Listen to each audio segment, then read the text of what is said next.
Wait কমাতে চান কিন্তু ব্যায়াম করতেই না, না আজ না, কাল করো, তাই কি?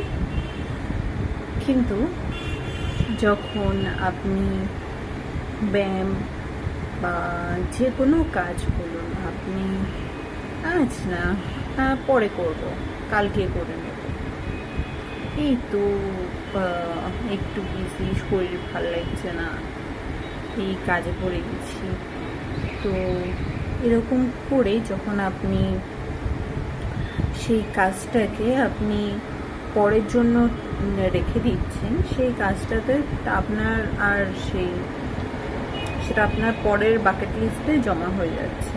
তো সেখান থেকে বাঁচার জন্য আপনি যেটা করতে পারেন মানে আপনি যে কাজটা আপনার এখন করবেন বলে ভেবেছিলেন সেটা আপনি এখনই করে নিন, তাহলে পরে যে কাজগুলো সেটা আপনি পরেরটা করতে পারবেন।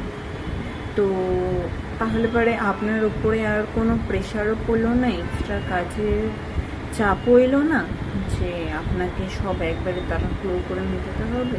যখন আপনার যে কাজটা করার দরকার আপনি তখন সেই কাজটা করে নিন, বা যদি খুব সুবিধা হয় তাহলে আপনি একটা টু ডু লিস্ট বানান, যে হচ্ছে আপনাকে আজকে কী কী করতে হবে, আপনাকে কখন কী কী করতে হবে না করতে হবে, তাহলে আপনি সেই হিসাবে ব্যায়াম বা যে কোনো কাজ আপনি সেগুলো করতে পারবেন।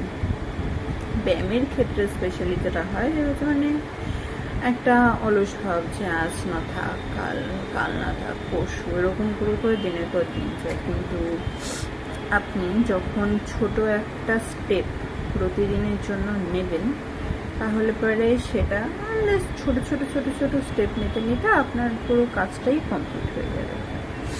অ্যাপ্লাই করে দেখবেন, আর তারপরে এসে আমাকে এই ভিডিওর কমেন্টে এসে জানাবেন যে এটা আপনাদের জন্য অ্যাপ্লিকেবল হয়েছে কিনা, আর আপনাদের নিজস্ব মতামত জানাতেও ভুলবেন না।